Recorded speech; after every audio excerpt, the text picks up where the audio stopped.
Hi, everybody. My name is Tracy Klinkroth, and I'm going to be the moderator this evening. I'm very honored to be moderating this panel of amazing change makers. Welcome to Beyond the Band, How Access to Education is Being Sustained for Afghan Girls. And we're going to start out with introducing all three of the panelists. They will share a little bit about their organization and the mission and how they are bringing education to Afghan girls. And then about an hour and a half, and about an hour into the panel discussion, we will have time for Q&A from the audience. So I hope that you will be ready to ask your questions at the end of this. So just to start off, I am on the board of Sahar Education. I also have a women's events and insight firm called Chick Chat. Girls' education is very near and dear to my heart. With no further ado, I will introduce you to the panel. Tonight's panel brings together leaders working directly on the front lines of this effort.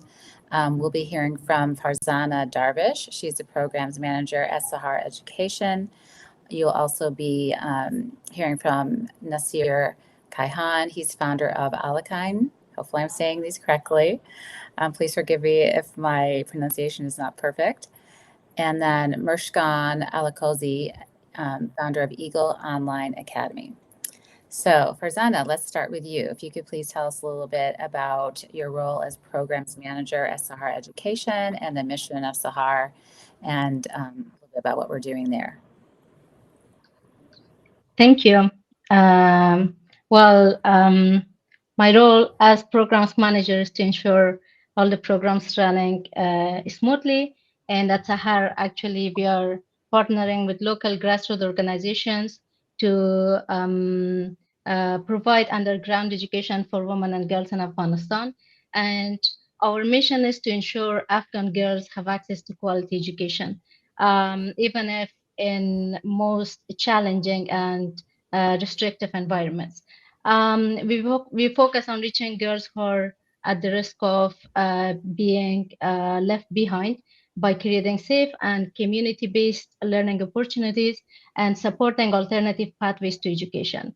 It includes everything from a foundational literacy, digital learning, to building life skills, confidence, and leadership. Our work goes beyond access. We are deeply committed to quality and sustainability. We invest in teachers, we develop locally relevant curriculum, and we work closely with communities to ensure programs are trusted, culturally grounded, and able to continue even under the very, very difficult environment. And our mission is to give those girls a life that they really deserve, and to ensure that each step they're taking is mindfully taken for their future. Thank you so much. And being on the board myself, also, I'm familiar, obviously, with Sahar, and the organization has been around for over 20 years. And I know in 2021, we had to really change and pivot how we, brought education and community to girls and women in Afghanistan. So thank you for the role that you play in that. Okay, next we will hear from Nasir Kaihan. Can you please tell us a little bit about your organization, Alekain? Yes, good evening, everyone, and good morning to those of us who are online from Kabul or other parts of Asia. My name is Nasir Kaihan. I'm the founder of the Alekain Foundation. Alekain exists to provide secondary education, accredited secondary education to girls and women in Afghanistan. We were established in 2024. And then we are also working to create pathways for their higher education, meaning we're working with different universities globally to make sure our graduates can make their pathways to higher education for their undergraduate education, or bachelor's, as they would call in Afghanistan. In addition to all of these, we also provide wraparound services to our students, and that comes in the form of a laptop that we purchase for individual students. We give them monthly internet plans so they can access those classes online from their home. And then we also provide them with mentorship, a strong peer mentoring component of our program that is provided primarily by the native speakers, American college students, primarily women, and then mental health support in the form of educational classes rather than direct counseling. We engage with them in providing the training, the mental health support in the form of training to make sure our students remain resilient, but also learn and acquire skills and competencies to cope with the trauma. Our partner school is an American school, which is incorporated here in the state of Arizona and is accredited by the 3 different international and national accreditation agencies. So that's a brief of our work. Great, thank you. And just really briefly, what motivated you to start this organization? Well, I am an educator. All, or if not all, everybody that attends at least this event knows that I am by profession an educator. But the cause is very close to my heart, and the reason it is close to my heart is because my 2 sisters were school-age children when the Taliban were in power in the 90s, which means they were deliberately denied their right to education, like the 2.5 million or over girls that are denied their right to education right now in Afghanistan. So the cause is not only professionally close to me, but also emotionally and personally deeply connected to me. That's why I started this organization. And I put the name, we were discussing it earlier too, I put the name Alekain, and the reason why it is because back then, and it's still up until now in central Afghanistan, which is where I'm from, we are using the oil-based lantern to light our houses. And then in the beam of that Alekain or lantern, I shared my books and other resources and school supplies with my 2 sisters to help them learn basic numeracy and basic reading literacy, so that when the Taliban were gone, maybe they could go back to school, which turned into a reality in 2001 and 2 when the Taliban were toppled by the US government. My 2 sisters got to continue their education at an accelerated learning center, which then became my cause too, because I established my own accelerated learning center in 2007, which is when I just entered the college to become an English teacher. So my whole life has been invested in education, but also personally very emotionally connected to it. Yes, thank you so much. That's a really beautiful story. I just wanted to make sure that everybody heard that. So thank you. And last but certainly not least, Mozhgan, can you please tell us about the Eagle Online Academy? Thank you, Tracy. Actually, I established Eagle Online Academy in 2019. And the main purpose of the academy to serve women and girls in developing and war-zone countries. And of course, my starting point was Afghanistan. We have started our first courses on August 2020. And then we have our first graduation on July 2021, just before the Afghanistan collapsed.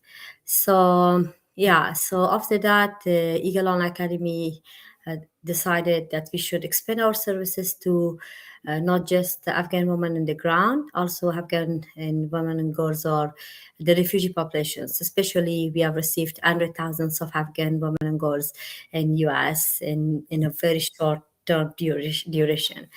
Most of our programs are skills training, English language classes. We also have a career circle, which is focused on mental health support. It's not a counseling program, but it's more about webinars. We have a group of WhatsApp group among Afghan women. It's a community that's a safe space for Afghan women and girls to discuss, to chat, to talk about their feelings.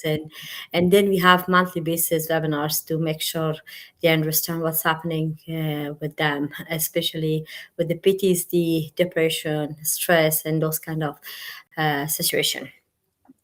And we also have a program that calls Educate to Graduate, which is we just started after the Taliban took over Afghanistan. It's a school program from grade 7 to 12. And we are using the previous government curriculum for our school program. Yeah, so this is all about Eagle Academy. Thank you. And you mentioned that some of your programming has to do with just building community and bringing the women and girls together in regards to talking about their feelings and mental health and perhaps, stress and goals. Would you say that's as important as, the educational piece? Yeah, definitely. Because after the change that happened in Afghanistan, most of our women and girls are getting so depressed, hopeless, and they feel so everybody, like all of us, feeling the darkness of that time. That how they Mhm. feel that if they learn that they are not allowed to go to school, they are not allowed to work, they are not allowed to walk alone, or they are not allowed to go to the park. So of course, the situation really affected their mental issues. So that's why after some time, we have decided that beside all our educational programs, we need to have a mental health support program, because we understand the need and we understand the importance, especially in this situation. And for our refugee population, that they left the country and moved to a new country, any country, if it's US, Right. Canada, or European country, or even if it's in our neighboring country like Pakistan, India, or Tajikistan. All the women and girls were living in uncertainty.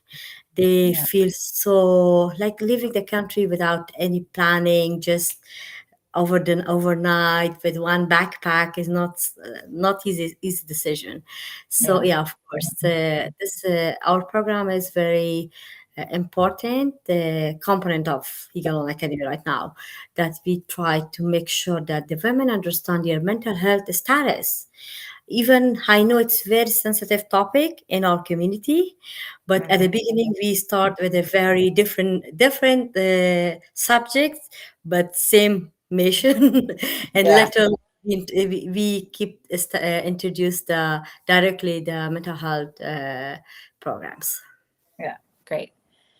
Before we go on to more formal questions, Farzana or Nasir, if either of you want to talk about that too, in terms of what your organizations provide in terms of, community and, mental health, addressing those things in addition to the educational piece. I'll let Farzana go first. Well, Okay. thank you. Our organization provide mental health support, and also we have workshops for our students. For each program, we have designed curriculum, a specific curriculum to support their mental health. And every day, alongside with our other curriculum that we teach them in the class, we also offer them mental health workshops and also women's physical health and other elements that can contribute to their well-being, because as Meetra mentioned, mostly mental health is overlooked for in our communities. It is not seen, no one feel it, even they don't know that there's a mental health issue, and they don't I mean, the situation is very different, and we don't realize like how much stressful everyday life is in Afghanistan. That's why we try to contribute to all the factors that can contribute to well-being of our students, despite their learning. Of course, they are learning computers or IT, coding, literacy, or they're getting any other digital skills. Besides that, we try to ensure they're feeling good about it. They're getting that confidence that they can live meaningfully despite all the situation that's happening right now in Afghanistan, all the extreme restrictions that are imposed on women and girls of Afghanistan. Yeah, that's what we do. Thank you so much. Of Nasir? course. Yeah, well, I will very briefly. I think I briefly already touched upon it, but I will say it again. So we have mostly or primarily, mainly two components that is looking into this. The first piece is the peer mentoring. Each of our students are connected to an American college student, primarily a woman. Well, all of them are women. Are women. We don't have any male mentors, and they are the same age almost. So our students are in their high school age, and these students are either sophomore or junior or senior in college. So they get along pretty well. And during the orientation that we do with those mentors, we tell them, we remind them that, look, it's more about building a community and being a friend, trying to understand what these girls are going through, but in the meantime, using this as an opportunity to learn and exchange between each other. We gave the American side all the assurances that our students are very powerful human beings and women who are determined to study hard, but also get to their goals. And they might not need a lot of academic support. That's why our whole goal on this mentorship piece is to build that community and make sure our students on both sides, the American and Afghanistan side, remains emotionally resilient and well. So that is the primary piece. But then mid last year in June, we ran a survey. We know the situation is taking a lot of toll on women. That's why we ran a survey to become more certain about it and understand it in details. And then we did also follow-up interviews. Personally, myself did follow-up interviews with the students. So we found out that our students are all suffering from trauma and stress and mental issues. That's why we found 2 volunteers who are mental health licensed practitioners and are meeting these girls on a bi-weekly basis and are offering training to these girls on how to remain resilient, but also cope with trauma and gain those skills and knowledge to cope with trauma. So that is the second major piece of it. And then if there is a need, our students can reach out personally, one-on-one to the counselors and ask them for their support, which is when the counselor will be available to make time and connect with the girl and speak to them and help them deal with the situation. Thank you all for sharing that. I appreciate it. Okay, having some questions for you, and it's just, whoever wants to tackle it first. And if you're very polite people, so you'll probably give each other, opportunities to go first. So just jump in. First question is, what does access to education for girls actually look like in Afghanistan today in practice right now, beyond just the formal schooling? I mean, it's a much different place, since 2021. So what does access to education actually look like in practice right now, beyond just the formal schooling? Who wants to start off? I can go. It's very interesting. I'm an education policy person. I am a PhD student in education policy, and I like to talk about numbers, but these numbers are sometimes unbearable and very, what my daughter would call bombastic, big and large numbers that you can't even wrap your head around it. So let's take a historic look at what was happening in Afghanistan, even when the U.S. and other international allies were present in the country, and we were trying to rebuild the education sector and trying to meet the international benchmarks in terms of enrollment of boys and girls, school-aged populations into the school. So, but then the focus was, of course, on getting more girls into the schools, because back then only 48% of the population who were aged at the school level were girls, and then the 52% were boys. So there was not a parity in education and also in enrollment. But remember something that our activists sadly miss and always disregard to talk about it, either subconsciously or unconsciously, is we had 3.7 million school-aged children out of school. So which means people between age 7 through 17 almost, or 19. And then out of this 3.7 million, if you look up the data from the World Bank, you'd find that, and that was published in 2020. It also came on a US news channel. I think it was CBS. So if you look into that data, 60% of that population then was girls. Girls. So that is 1.5 million girls out of school before the Taliban, before 2021. Came the Taliban, and they deliberately denied the right to an education for girls beyond age 12. And that population is 2.2 million as of today. And that's what UNESCO says. That's the official figures by UNESCO. And again, what disregard is, and what these reports come and reflect every day, is the version that is not told. So what do I mean by that? So we are 4 years in full, close to 5 years away from what happened in 2021, but we're still keeping reporting 2.2 million girls, while we have still people who are going to primary schools but are graduating from primary school and then are not finding their ways to middle school or secondary level. So that 2.2 should even increase. I think, to my estimate, it is close to 4 million girls that are out of school, in addition to boys that are school aged and are out of school. And this is a learning crisis among our population in the country.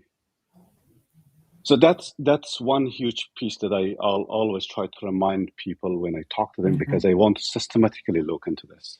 My brain is trained to think based on designs, and when I think about all of these, I try to connect all the historical data and then give people a picture that they often miss out from the international NGOs or from the media or from the government will not even give out that data because they don't believe in it.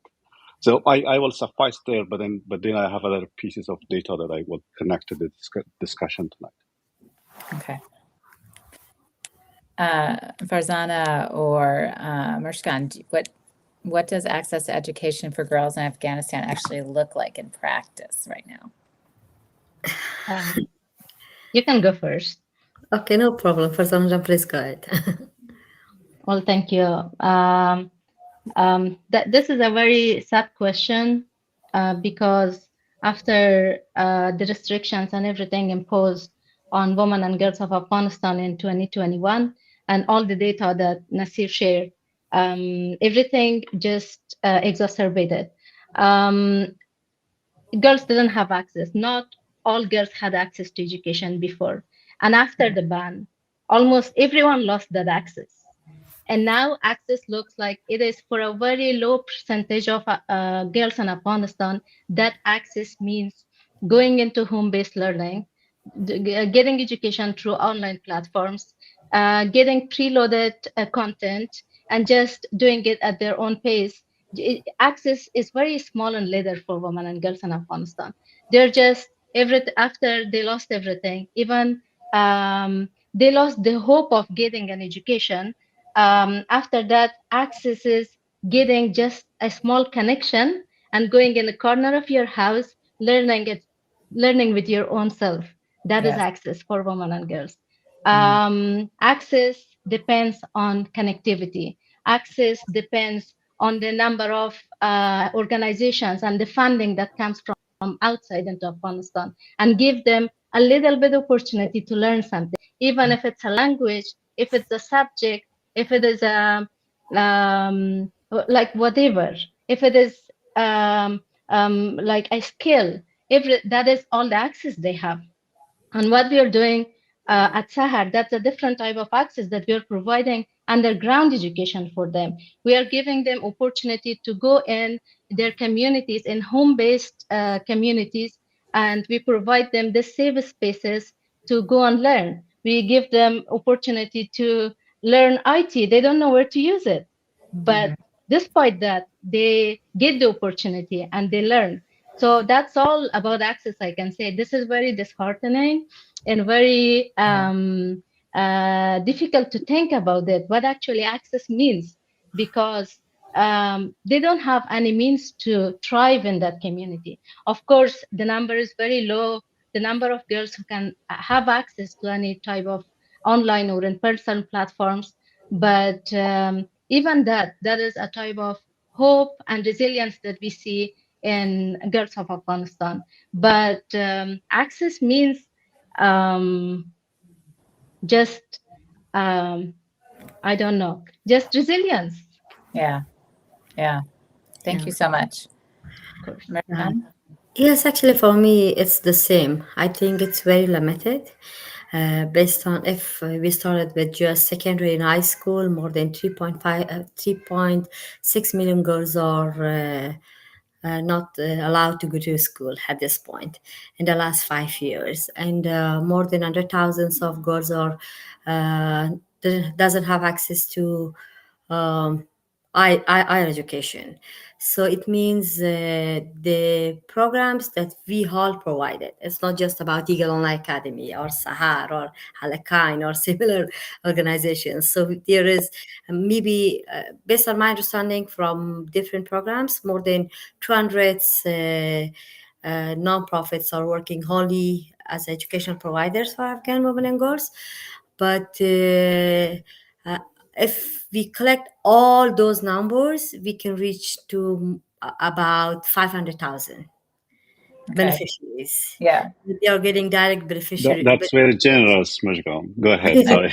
I think it can be 200,000, but let's make it 500,000 with all those short-term courses and other sort of programs.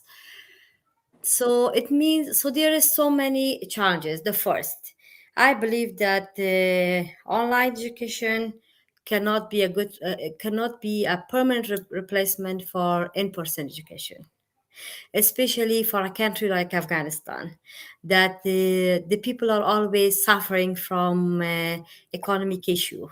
Uh, I have so many students that there are five girls in the same house using one laptop, yeah. one connection, and sometimes if they are taking same class, they are asking if they are allowed to take one class like from same account, like two of them taking same class from two accounts. So we allow them. Yes, of course, you can take it. That's not a problem. But for online education, it's not very convenient. It's hard for us to measure Yeah. their success, measure their attendance, to understand what's really happening, who's really behind the camera, Yeah. and those kind of challenges. And the other point is, yes, of course, access to internet.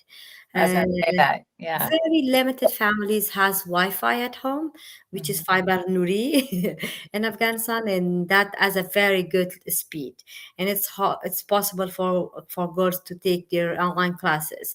But if it comes to the other cellular system like the phone internet, that's very expensive and also very slow, and none of girls would be able to take their classes from The phone. those internet. And the Okay. other point is it's about our limitation.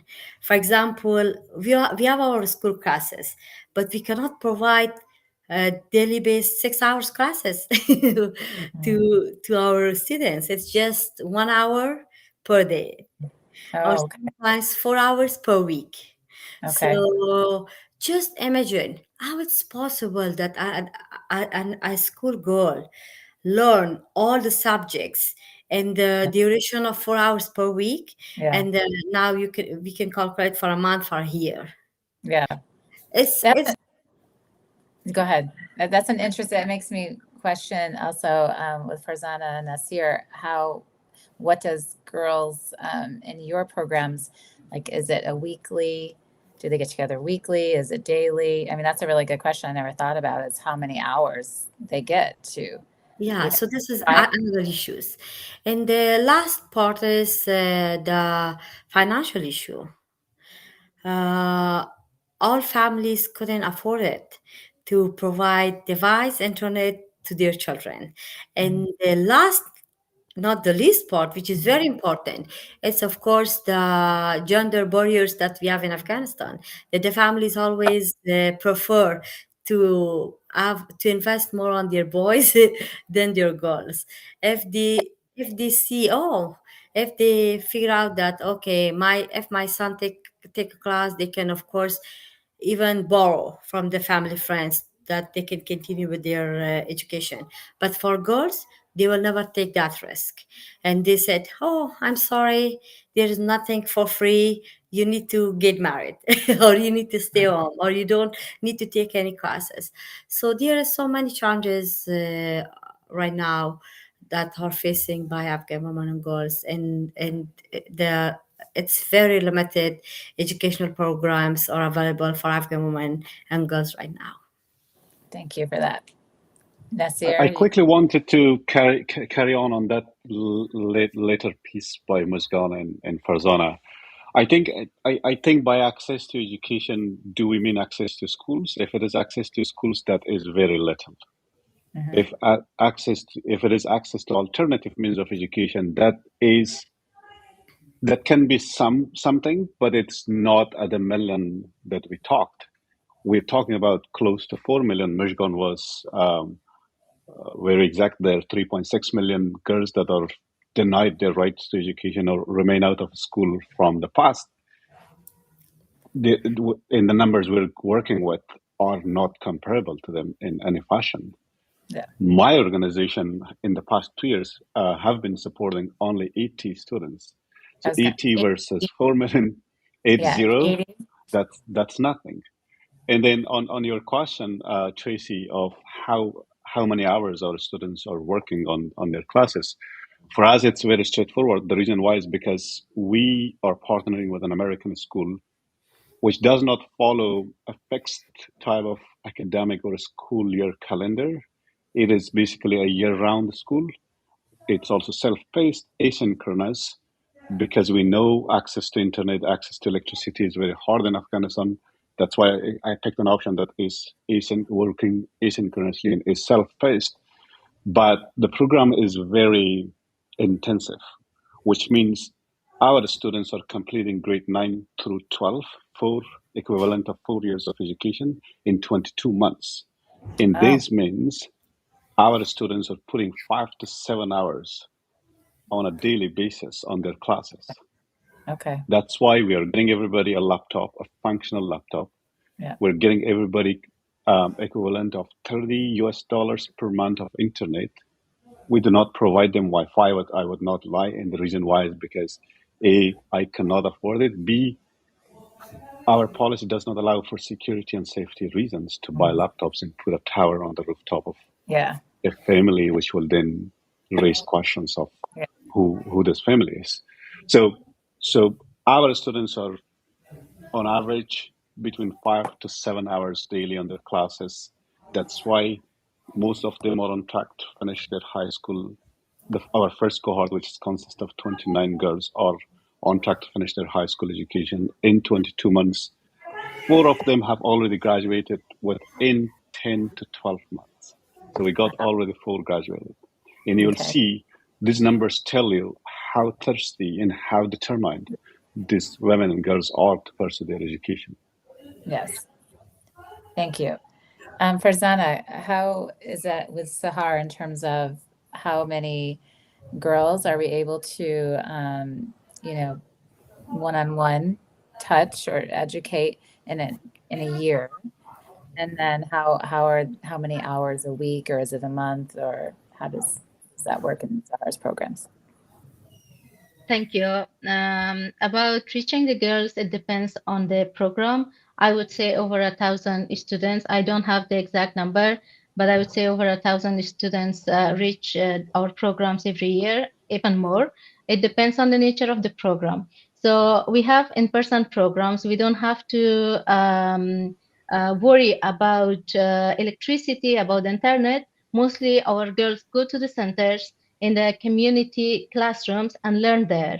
They go in smaller groups and they visit 1 or 2 hours every day. And it depends on the nature of the program. But we do have online program And we expect our students to, our Secret Scholars online program, we expect the students to be active on the application at least 1 hour per day. And that's a self-paced learning application that gives our students the ability to be online whenever is feasible for them. If they have electricity in the morning or during the night, or if they don't have it today, they will do that portion of their studies tomorrow or the day after, but they have to complete one whole level of English and one whole level of mathematics in a month. So it honestly depends on the nature of the program, like which program we are talking about. But our in-person programs, mostly our students go to the centers, they get the education. This is also a combination and blend of the technical skills that they get and also our mental health workshops. So our mental health workshops are designed to provide different topics, which also includes women empowerment, not to just send them as someone in the society to go and fight with men, but just to give them the agency, the self-agency that I am someone who is living in the society and understanding themselves. Great, thank you. What would you say are some of the difficult trade-offs that your organization has had to make in order to continue operating?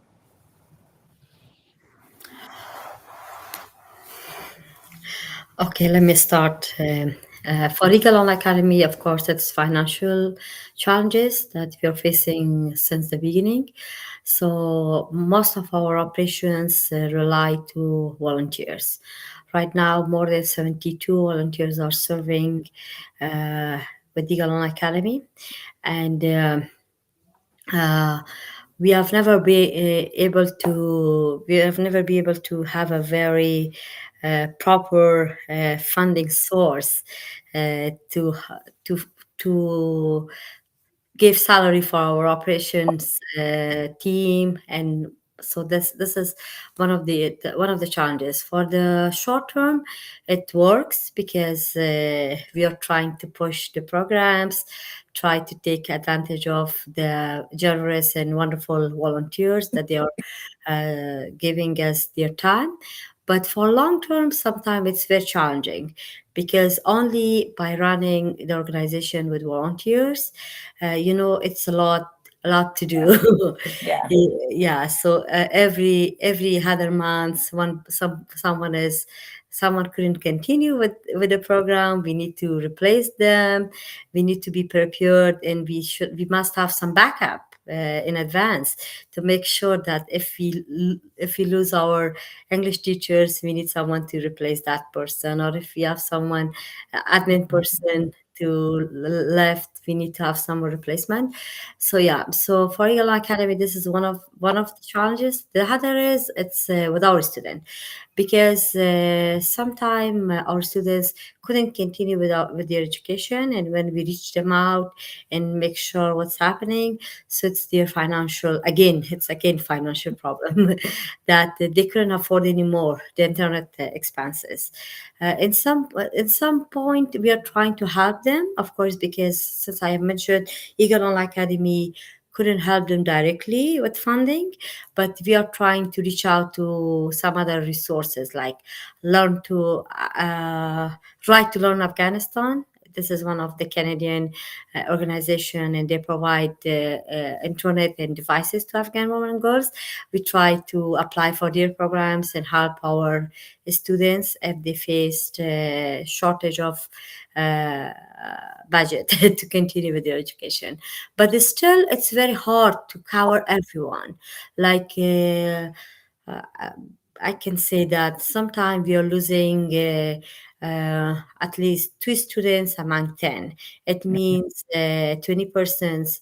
We are losing 20% of our students just because they couldn't continue with their education due to internet cost.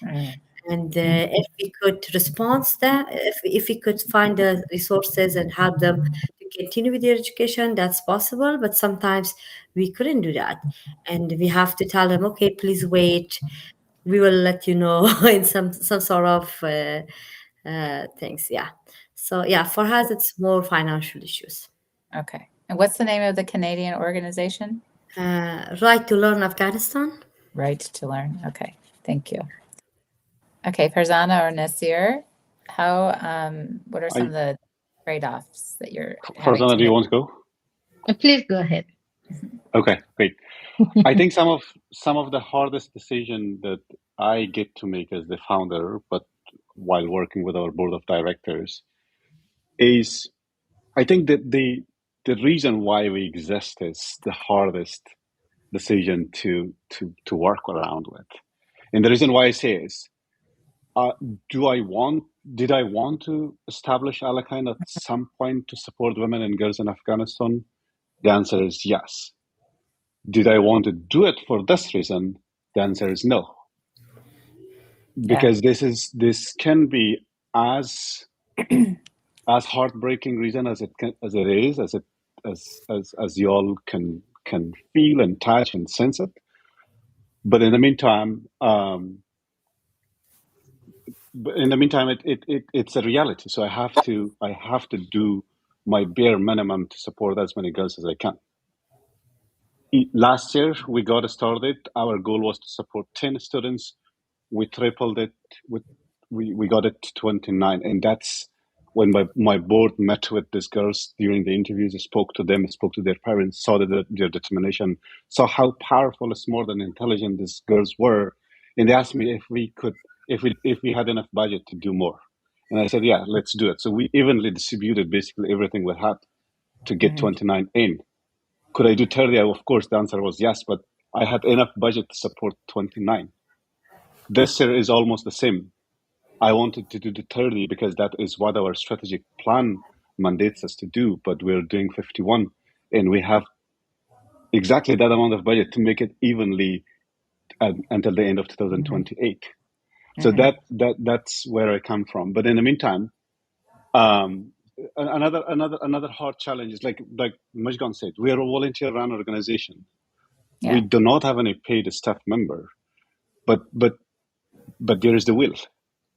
Yes. We know there is not the resource to support a full-time staff member or a part-time staff member, but there is the will. Everybody wants to do it, and that's the beauty of this. Yeah. And that's what makes it remarkable, and that's what makes it rewarding. And then other tough decisions. For example, I partner with an American school whose medium of instruction is English, so I have to say no to 70% of my applicants annually. Last year, we had 830 students reached out to us, applied to our program. We only could get 67 of them to the interview stage because of the English proficiency and the whole application is in English. So that piece is huge. How did those girls that apply, how did they even already know English? So they attended programs like Mozhgan's. They attended programs like Farzana's underground or before the Taliban. They had some level of English language proficiency, and then we gave them the test. And our minimum expectation requirement was they would score a B2 or above in the CFR framework, and that's how we got it. This past year for 2026, we received 2,300 applications. We got only 300 of them score B2 and above, and then everybody else dropped. Does my heart break for this? Of course. Is that a tough decision? Yes. Do I have to bring the benchmark down to include more and make the admissions process more just? Of course. Of course, I have done it in 2024, and I have done it now. I care for my people in the south. I care for my people in the eastern side of Afghanistan. And I care about the people in Central Highlands, which is a landlocked piece of the country. Do they have the resource to send their daughter to English language tutoring centers? The answer is no. And that's why I have to bring the benchmark down so I'm more inclusive and the process more just. Got it. And that's why I am partnering with another organization to support 60 of our students, teach them English so they are ready for the next round of admissions. And we build a powerful and more robust pipeline. That's great. Who are you partnering with? We're working with I cannot tell you the name of the organization Oh, for now okay. because But you are. because of Okay. safety reasons. Yes. Yeah. Okay. But it's a similar organization that's operational in this space and are supporting our students. But Great. all of the above, these are some of the hard trade-offs that we have to work with and deal with on a daily basis. Great. Like I said, it's still rewarding. We know people are learning things. We know people have hopes. We know people built hope across time. And Yes. that's the beauty of it. Thank you very much. Yeah. Thank you. Farzana, I have a question for you because as you were talking about how Sahar operates now, it has to do around safety. And so how can you talk more about that in terms of how the girls are able to meet in these, I guess, community centers, given the state of things in Afghanistan? Thank you. Well, when it comes to safety, that's one of our major concerns because girls are commuting to the classroom, and then every day anything could happen outside the class. We had our students exposed to these morality agents from Taliban that where are you going, what is in your bag and everything. So when it comes to safety, we have a certain strategies for that to mitigate the risk. One is that our students do not carry any sort of educational items with themselves, like a notebook, like computers, like and nothing. I mean, they just take a bag and go to the centers, and there is nothing in their bag. They even don't carry a pen. And if there is a risk from that commuting way, they just if there's a possibility, they change their way every day. And they're visiting the centers in smaller groups. We don't ask them all in one center at the same time. So we ask them to come in smaller groups and visit. Then we ask them to leave the center not all together.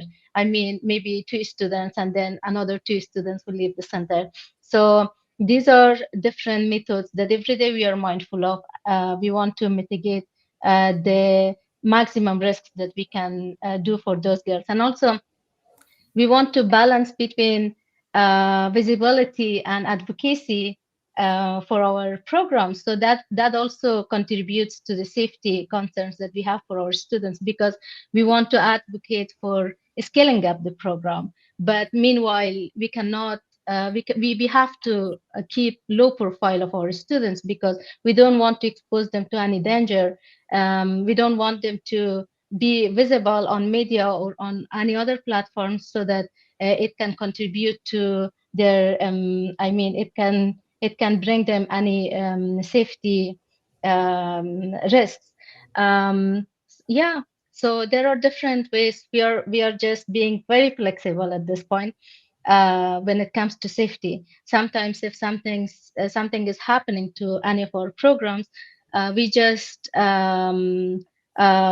tell our students not to come to center for a week, because we want to be more flexible, and we want to make sure nothing is happening to them, because beyond what we teach in the class, we want them to be safe. Yes. We don't want any word that we teach in the class to expose them to a bigger issue, because Afghanistan is a very conservative and traditional community, and if anything happens outside, then it just goes around very quick. So we want to keep everything within the communities that we trust.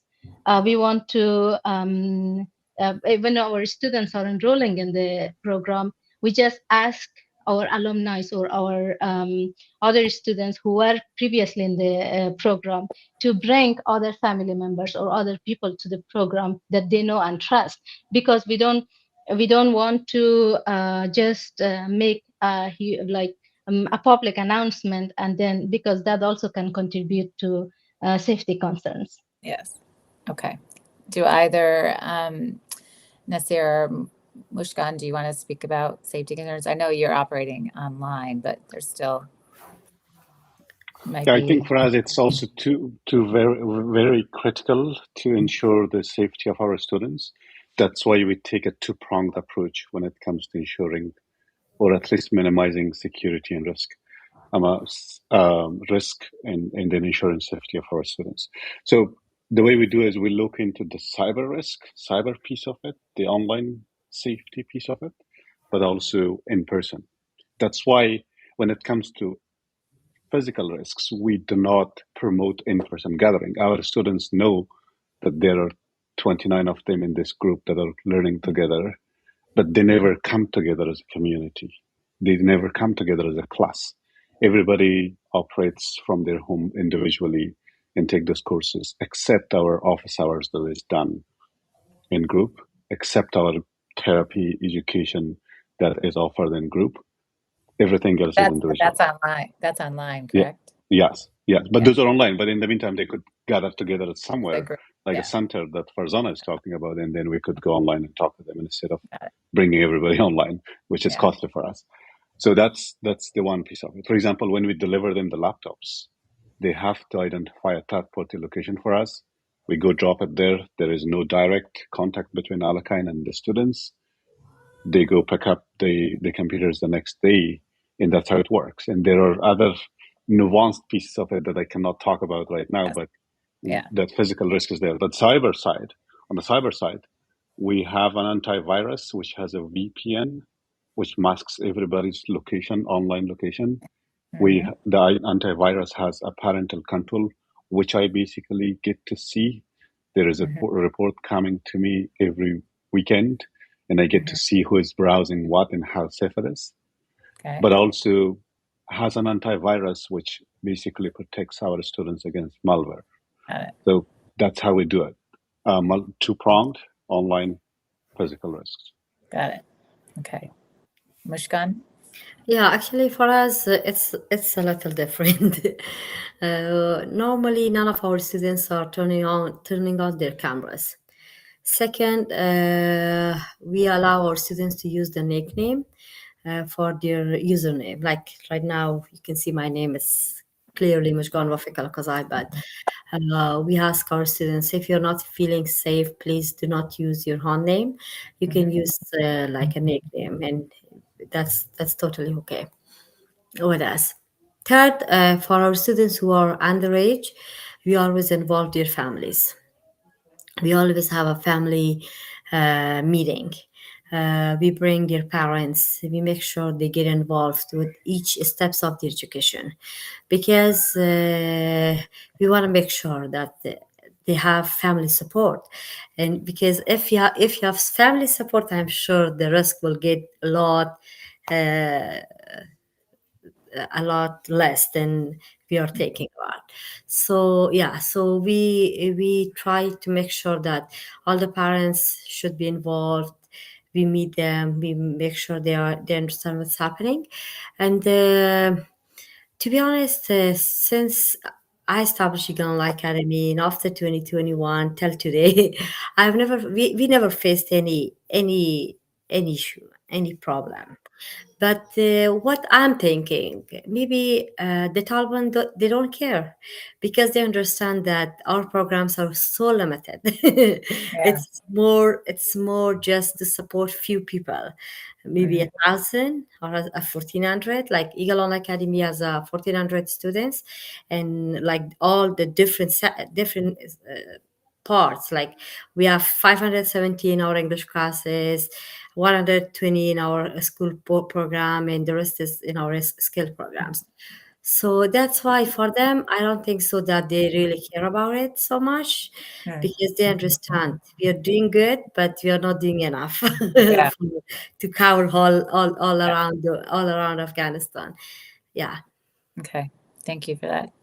There's a couple more questions I want to get to, but I also want time for Q&A. So, Allie, who is with Sahar, you will be sending me some chat information if you do have questions. Okay, Allie? But the next question I have for all of you is, what do you need from the international community? What does support look like? I mean, I imagine a lot of it has to do with financial support. It would like to have more financial support, correct? And has that been challenging to get that financial support? I mean, there's so many different issues and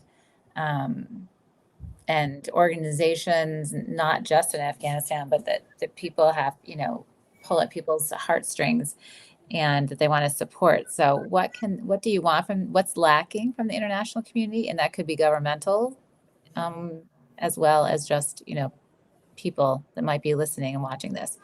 What can they do to help you and the great work that you're doing? Okay, so I can say that the first thing that we need from international community is their attention. We need their voices. We need their concern that they should learn and they should understand more about what's really happening in Afghanistan. Afghanistan is the only country that the girls are not going to school. But we are not the only Muslim country. We are there's hundreds of other Muslim countries that girls are going to school, going to university, working. So there is nothing related to the religion that the Taliban now best use that. And the second, of course, financial support is very important because I'm sure all the organizations, including Sahar, that I'm very familiar with their work, Alekain, or many organizations out there. If they have the financial support, if they have the funding source, I'm sure they can go behind. They can work with larger number of targeting groups, and they can help to support larger number of goals. Maybe if we couldn't reach to 3 million goals at a time, but at least maybe we can reach altogether to 1.5 million goals if we really have funding source. Okay, great. Nasir, or? I think so too. I think I would look into two levels of, maybe three levels of support in addition to what Mozhgan said. So at the policy level, I think we need more voice and agency. We need more solidarity. We need people to talk about this issue. We need constituents to go back to their elected officials and talk and tell and remind them. With everything that's happening in this world, I think it's very hard for everybody to keep up with every disaster that exists. I think it's all of us as human beings to go back to our elected officials, to local officials, to state level officials, but federal, also international NGOs, and constantly remind them of the situation in Afghanistan. So that's voice, agency, and community, and at the advocacy and policy level.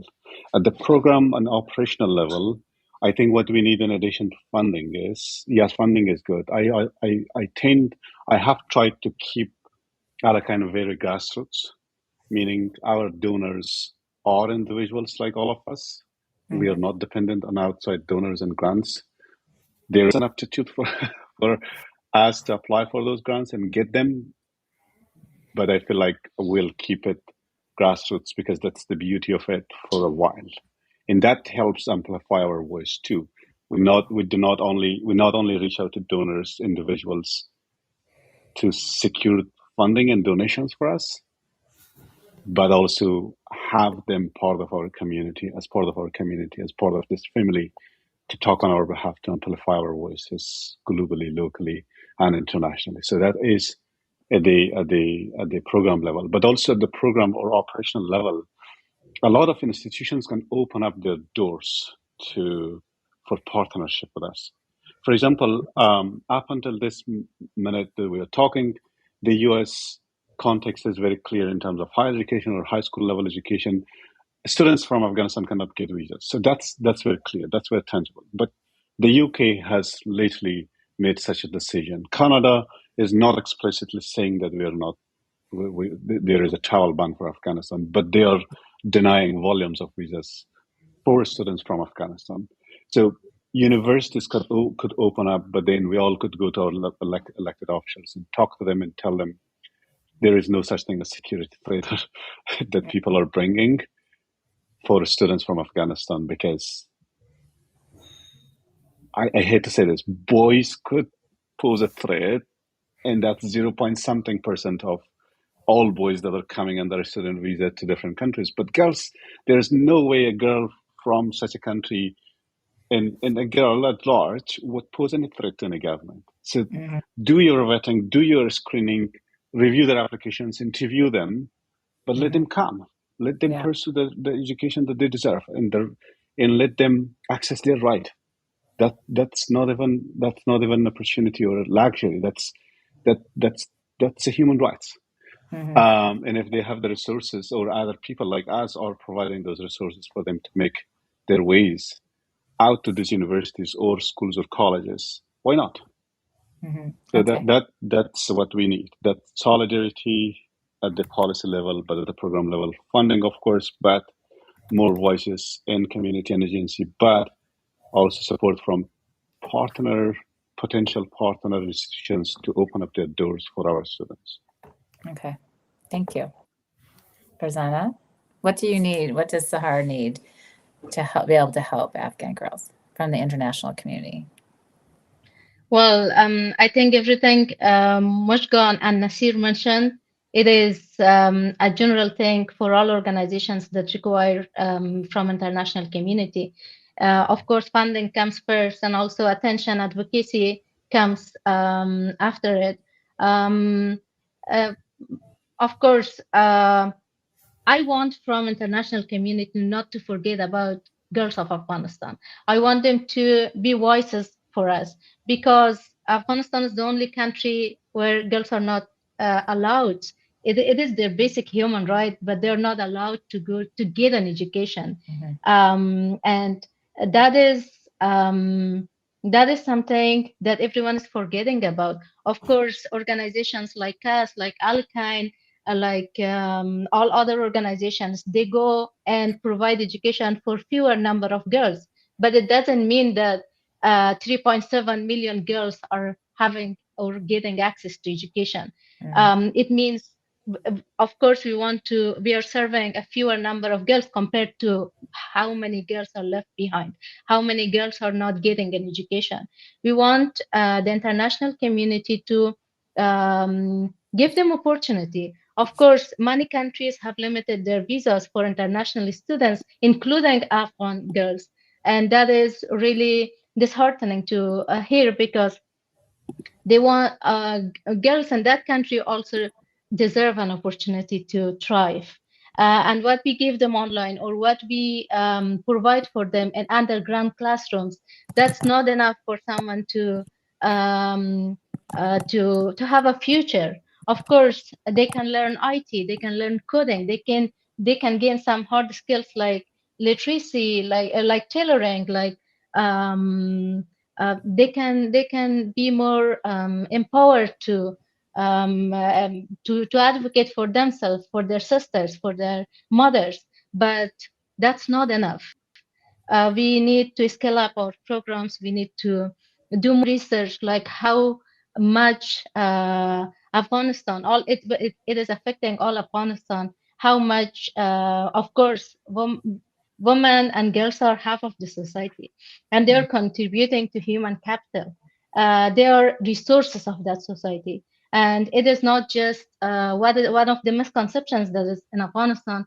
Women, um, they're just as someone who can um, bring a child to this world and be mothers. Don't be as someone who can contribute to the society. The contribution is always through their children, and those children do not get an access to education. So what does that future look like in a country where almost half of the society is young generation? Of Yes. course, Afghanistan is one of the countries who have um, like almost 50% of their people is young generation under age of 18. So if I'm not wrong about the percentage, but what I mean by that is we need investment on them. Yes. It is just, if they are not getting an education, if they are going to go in a different way, like to be trained as terrorists on other people. So that can put at risk not only Afghanistan, even outside Afghanistan. Yeah. So we need to invest on education of those people whose futures are at stake. That's all we want. Thank you. Yes. Speaking of investment, can you each quickly tell me, if there's somebody watching and listening and thinking about how they might personally be able to help you through donations, how much do each of your programs if I wanted to donate to help a girl go through one of your programs, how much would that cost either per year or per month to get one girl through your program? Just really quickly. Do you guys know that information? I would think. I do have it. I will let any of the two go, and then I'll go last, or both of the two. Yeah. Okay, for us, for our English classes, it's only $110 for duration of 9 months. And for our school program, it's $50 for duration of 1 month. It's $600 for duration of 1 year. So, yeah. So one year, a girl could get educated. $600 for school program, grade 7 to 12, yes, because it's more formal and we need to have a permanent teachers. So yeah, it's different. Okay. Yeah. Great. Thank you. Nasir, how much is to educate one of the girls in your program? So my program costs $3,500 total, and that includes $2,200 of tuition, and then $660 of internet for 22 months, and then a computer at $280 to $350. We budget or like that, and then we of course have 10 to 15% of our budget in 10 to 15% in case the computers break down. We have to purchase the VPN, we have to purchase the antivirus. And then for security reasons, we do not allow unlicensed softwares. In Afghanistan, there is a lot of unlicensed software which are cracked and there are no codes, but we do not allow our students to use unlicensed software. So for us, the total for an equivalent of 4 years of American high school education, $3,500, $3,500. Per year. Okay, great. Rosanna? Well, for us, it's different from program to program. With our online program, which is the cheapest one, it costs only $10 per student to get into the program. Of course, the number of students also can vary. Sometimes we have more number of students in the program. Sometimes we have lesser number of students, but this is a one-year program. And for our underground teachers program, where we provide IT, coding, computers, and also empowerment sessions, as mentioned before, mental health, we like $35 per student for a year. And for our Traits of Hope program, where we teach our students literacy, tailoring, and also empowerment sessions are held for them. It is $65 per student. Of course, it's different from program to program, but any way that people can support, that we can scale up our programs, well, that's always appreciated by Sahar. Oh, I think that I like putting that into really tangible nuggets like that, so that we can say, okay, look, I can not have my latte for a month, and a girl gets to go to school. So we have sometimes I joke with friends around Phoenix, Arizona, or ASU. I tell them, look, $1 per day, that makes up $30 per month. Yeah, give it to me, and I will let, and that opens up a door for a girl to go online and take their classes. Because for us, $30 Canadian dollars, not even US dollars, $30 Canadian dollars is the cost of internet for a girl per month. Yeah. Thank you for that. That's really, I appreciate that. That's very tangible and that we can understand. We have some questions from people that are watching on various platforms. One is, do you think that the classification of gender apartheid would make a difference for access for Afghan girls? Yes, because I believe that right now this is very practical, that we can see gender apartheid is practice in Afghanistan. We can see that almost women removed from all social, economical, political, all activities in Afghanistan. So if gender apartheid really codified, and if really ICC and other like global organizations codify this as a official crime in Afghanistan that's happening right now, it might make Taliban accountable. It may let them understand that they are not they are not in the world, that nobody is looking at what they are doing. So of course, and the second things, I believe that based on one of UN Women survey that happened in 2025, 92% of Afghan nationals, it is from 87% men from rural area are asking for secondary schooling, and they are backing secondary schooling to get it started. So all those kind of information never helped or never make understand the Taliban to reconsider to reopen the schools. So that's why I think, yeah, gender apartheid would definitely help if it really gets official, codified by ICC, and yeah, definitely. Okay. Farzana or Nasir, do you have any opinion on that? I think this is $1 million question, Tracy, and it requires an international lawyer who happens to be my better half, my wife Zara, who would have been better positioned to answer this question. But I would say one is the codification side of this law, or the law, but also the enforcement of the law. So as an educator, I only see these two, but then, like I said, the lawyer could have been better answer it. So if it is the codification side of it, we have been working almost 4 years, for over 4 years now. I don't think there is any such definition exists in the international law. Not that it is not possible to define it in the frameworks of international NGOs and international laws. But this is a rare type of argument that we're presenting to the world. And I don't think it's a hard thing or impossible thing to achieve. I think we need more persistency. We need persistence on our side, but also more agency and voice from the international community. Yes. And even as late night as this, or as beautiful as this, can get us there. We can engage the audience. We can tell the audience to come join our cause, and we can talk about it. We can take it to the higher level. So that's the codification side of it. And then there is the enforcement side of it. All of these laws, all of these warrants are being issued after this criminal or this major person, political figure, head of a state, but it never gets enforced, right?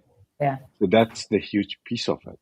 Yes, we might get it codified. We might work the next 2 years, 3 years, 10 years, 5 years, but can we enforce it as a law?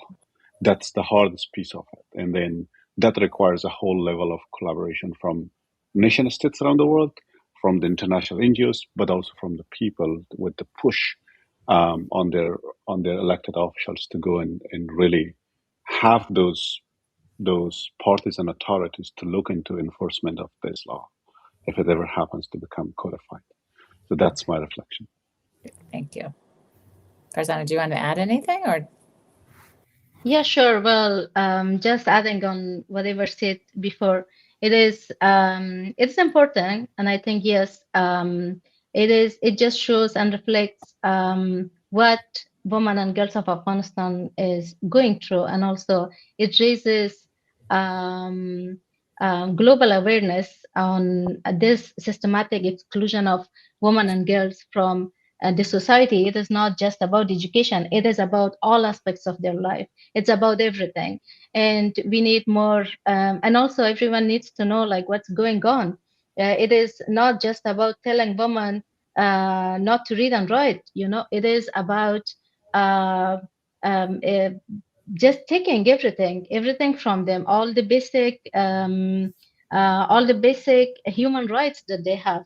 A person is born free, and they are given the rights, but that is taken from that is taken in a country from all women of that country, and it is very important to understand like what is going on, and this also requires women of Afghanistan to be included in.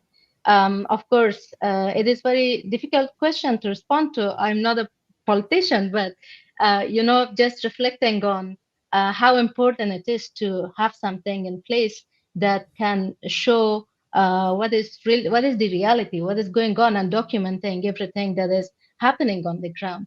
Because it is really difficult to think about, for example, if one day I wake up and I don't have anything to do, I just go do the dishes, do take care of the children, and I even don't have the freedom to think about my own life, to decide about my own life. That is the reality happening on the ground. And the any law, gender apartheid, or any other law that can reflect on that reality, I think that's very important at this stage, and that's very important to bring it on the table. Thank you. We're almost done, but this is a really important question that I'll get to, and I would love for you all to weigh in. I know, Farzana, that Sahar, I want to talk about the role that men can play as allies in advancing girls' education in Afghanistan. And I know that Sahar, we have a program called Men as Partners in Change. So I think you can speak to that from your experience there as a program manager at Sahar, and how men taking that class can then become allies, and if that's actually happening as a result of them taking that class. And then Nasir, as a gentleman in this space, you obviously are a staunch ally, but how can men, both in Afghanistan and in the international community, become allies to help advance the education of girls? So Farzana, if you could take that first in terms of the program that you've seen with Sahar. Well, thank you. That's a very good question, and I really want to reflect on, because change doesn't come from one side. It comes from both men and women. If they are equally living in one family, of course, they both are equally taking part in any changes that's happening within that family. If we look at broader society, of course, men and women both are partners in this change. When with this program, we want to empower men. We work with high school students to understand the value of education for their mothers, for their sisters, for their daughters, to understand how important it is to have someone educated in the family, how important it is for the future of their children, for the future of their kids, for the country. And also, what one of the things that I always reflect on is, mostly international organizations, they focus on empowering women, but they do not empower men. And when it comes for them to live together, women are empowered enough, but men do not understand that, do not feel that, do not hear that, and that imbalances the society. And that is what happened in the last 20 years. Mostly organizations focus on women empowerment, and women understand everything, and that is the place where imbalance happens within the society. So I think it's really important for them to be taught in a systematic way, and we don't expect any immediate change in their mindset, but we want to see the ripple effect of the steps we are taking. Of course, the change is not huge. We might have a certain number of students in the program, but in the long run, every one of them is a brother, a father. Like, they are part of one family.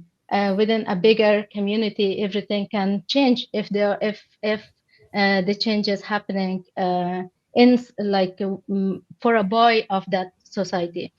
And that's what we are doing with our MENAS partners in change, with a very targeted goal that we want to have a long-term impact of their mindset and also their beliefs towards women and girls education, not only their education, their rights, how they're living in the family, how they should be supportive of not only their education, supportive of their decisions, supportive of their future, and all aspects that can contribute to their well-being and future. Thank you. Tracy, it's an important question, and I wanted to remind the audience of how it is inscribed in different religious texts from Islam, but how did Prophet Muhammad himself act when it comes to equal rights for men and women. So nowhere in the Quran, in none of the verses, you will find that there is this difference between men and women, explicitly. If anyone can show it to me, I'll put away my PhD, everything else that's happening in my life, with 15 years, 17 years of experience in education now, and the highest degree in education, I'll put everything away. There is no such thing in the Quran. That is the highest religious thing reference in Islam. So let's keep that in mind. Another reminder is, to my knowledge, if I am, and everybody should forgive me if I'm wrong there, but Muhammad was the only prophet who had his wife as his business partner. So the minute this beautiful, open-minded followers of Muhammad find something in the Quran or other religious texts references, Muhammad had Khadija as his business partners, and there is no such thing in Islam. And I think this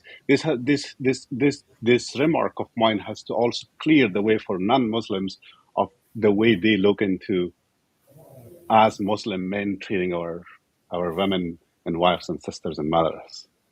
So that's the high level religious piece of it that I want to talk about. But also for me, it's like I said, it's very personal. I was working for the United Nations. I had, in quote unquote, a premium pay. The United Nations were almost granting my safety in Afghanistan when the Taliban took over in 2021. But I had one explicit reason to get out of the country, and that was in protest with the regime. In my protest was, the reason behind my protest was, what if they cannot let my wife go to school? What if they do not let my wife work? What if they do not let my daughter, who was 6 at the time, can't go to school? I can't let that happen. I can't see their freedom taken from them. I can't see their rights taken from them. So that's me as an individual, as a father, as a husband. And then me as an educational practitioner or educational leader or founder of Alekain, this year, in the past 4 years, close to 5 years now, I was feeling a whole pain in my heart. I think I was also juggling with a sickness, to be honest. I wouldn't say it was because of, I wouldn't say, I would lie if I said that, but maybe it was a reason. This whole dilemma in my life of how to support women and girls in the country, maybe that was the main reason for me when getting sick. But then, because over time, in the past 2 years, I've been healing and feeling better. So that gave me maybe the level of comfort and peace to feel better. This year, I have set a challenge for myself to run 1,000 miles for women and girls in Afghanistan, in support of women and girls in Afghanistan. That is what I do as an individual. That's what I do as an educational leader and practitioner, and that's what I do as a father, as a brother, as a son, and as a husband. So, I think solidarity requires will more than everything else. If you want it, you can do it. If you want it, you can change the situation. If you want it, you can make it happen. If there is no will, nothing can happen. Great. Thank you so much. And thank you for that educational piece too, from the religious standpoint, because that's where it seems everything stems from. So I appreciate that. Do you have anything to add to that, Mozhgan, in terms of just men's role and allyship? Yes, actually, based on my experience, definitely. In traditional society like Afghanistan, it's very important to be there as support of men for their women and girls. Because based on my 20 years of experience as a woman economic empowerment person, that I've been supported so many women home businesses. I have seen that our family businesses are much successful than women only business. And we always try for our so many programs, we always try to keep involved male and female both for their work, but we always teach the woman to have as a family, even if you're partnering with your husband, you should have a contract. You should make sure you have your, yes, you should know Yeah. your own your own earning. You should it's up to you how you're spending, but at least you should know that this is my part. I'm Yeah. 50% partner, or I'm 51% partner, but I at least I need this percentage of the money. But of course, you can spend back that money for your husband or for anyone you want. It doesn't matter. But it's always important for them to know about it. But and beside that, for our academy, it's I'm feeling so much emotional whenever I'm receiving the father's messages Mm, when they wrote me and they asked me, how can I enroll my daughter to your program? mhm, And every time I'm responding with so many thank you appreciation notes. I tell them, oh, thank you so much. I'm so happy because I can see a father concerned about his daughter education. And of course, definitely I'll help your daughter because mm, this is what I want to see in society like Afghanistan. mhm, As I've mentioned before, mm, in the 20 years from 2001 to 2021, a huge change happened in Afghanistan, and it was a positive change. The men are not thinking the same that they were thinking in the past. I even can see the change, the way of thinking of my brother. mm, They are so different right now. mm, Even when it comes to the education, women empowerment, they are so active. They want to talk, they want to get involved, they want to support. But before it was not like this. So that's why when I read the UN Women's Survey of 2025, and I have learned that, 82% of men from rural area are looking for secondary schooling program. I was surprised, mm. but I was not shocked because Yeah. because I knew it that in the 20 years between 2001 and 2021, the people mindset changed. They get more educated. They get more awareness about the importance of education, and yes, and they are very supportive right now. So I think yes, the man playing very crucial role in women empowerment and girls education and all the activities in a traditional society. Great. Thank you so much. This has been a really eye-opening and a very inspirational and educational panel discussion. So I want to thank all of you for sharing your time and your expertise and your passions with us. I mean, I think what's important for us to keep in mind that is it can look as though perhaps the numbers are small when you look at, a number of millions of girls and children actually in Afghanistan that are not being educated. But even in our quote unquote small numbers, if it's 80 girls in this year's program, oops, are we still here?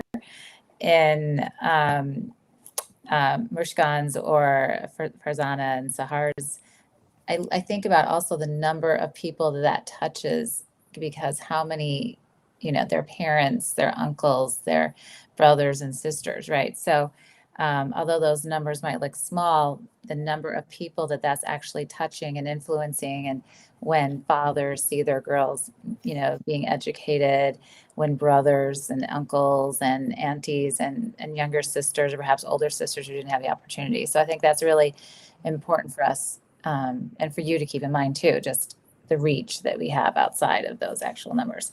Again, I want to thank everybody on all of the platforms that tuned in today. I'd like to end with each of you just giving us your website URL or your socials in terms of how people can follow and be engaged with you. So I want to start with you, Mozhgan. Eagle Online Academy, how do they find you? Yes, very easy. eagleonlineacademy.org. So this is our website. Yeah. Great. Thank you very much. Nasir? I think for us too, it's our full name on social media, mainly on LinkedIn and Instagram and Facebook, Alekain Foundation, and our website is alekainfoundation.org. Okay, and that's ALEKAIN.org. Okay, great. Thank you. ALEKAIN Foundation, FOUNDATION.org. Foundation. Okay, alekainfoundation.org. Okay, great. Thank you. And Farzana with Sahar? Well, for us too, it's just Sahar Education. If you type it on any socials or on Google, you can find us. Just type Sahar Education, and all other information are there. Great. And that's SAHAR. So yes. Thank you again, everybody, for being here. Thank you for everybody for tuning in. And from the bottom of all of our hearts, we appreciate everything that you're doing. And we hope that this does get easier as the years and days and months go by. So thank you very much and have a wonderful night. You as well, Tracy. Thank you very much. It was a pleasure.